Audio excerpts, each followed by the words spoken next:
high school student from the Wellington suburb of Tawa has been the talk of the cricketing world today. She's still just 17, but Amelia Kerr racked up the highest score in a women's one-day international when she made 232 not out as New Zealand beat Ireland by a whopping 305 runs in Dublin to sweep the three-match series. Kerr hit a six off the last ball to break the 21-year-old record. That's older than what she is. And also became the youngest player to hit a double century in a one-day international. Clay Wilson has more on the White Ferns teenage star. Yeah, 200 off 134 balls. Amelia Kerr didn't even know she'd broken records, so it's unlikely she had picked up on the uncanny connection between her history-making score and the suburb where she has grown up perfecting her craft. 232 is also the dialling code for Tawa, and Kerr's principal Murray Lucas says the symmetry has not been lost on them. We've always been 232, and there's a youth group at a local church that's got 232 on it, so the number probably couldn't be more fitting for someone that's grown up and lived in Tawa all her life. Kerr hit 2 fours and a 6 from the final 3 balls of the New Zealand innings to break a 21-year-old record held by Australian Belinda Clark, one of the greats of the women's game and a player who captained her country to 2 World Cup crowns.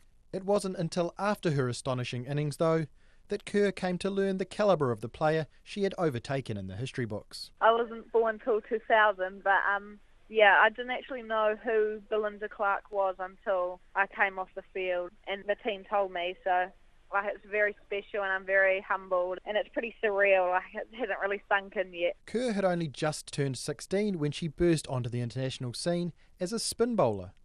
But for White Ferns coach Hayley Tiffin, herself a former captain of the side, it was never going to be long before the tyro of the team proved her skills as a dual threat. I've always known that Amelia has huge potential with the bat, and I genuinely think she'll be a top-class all-rounder for the team, and no doubt about it, she'll be batting in the top order for the future of the White Ferns. So that's what we saw first and foremost, the point of difference with the spin bowling, but the fact that she's actually gone out and worked really hard on her batting. Huge talented player, and at 17 she's got the world ahead of her. Backing up that very statement, Kerr came out after her record-breaking innings and returned the superb figures of 5 wickets for just 17 runs. Proving her feet are very firmly on the ground, the uber-talented teen says she can't claim all the credit for her simply stunning all-round display. I actually didn't think Susie was going to bowl me today. I thought she was just going to let me have a rest. I was fielding in slips, so I didn't need to do too much running. But yeah, got to have a bowl, which was nice, and the wicket was turning. I guess it's just one of those days, and I had a bit of luck along the way as well.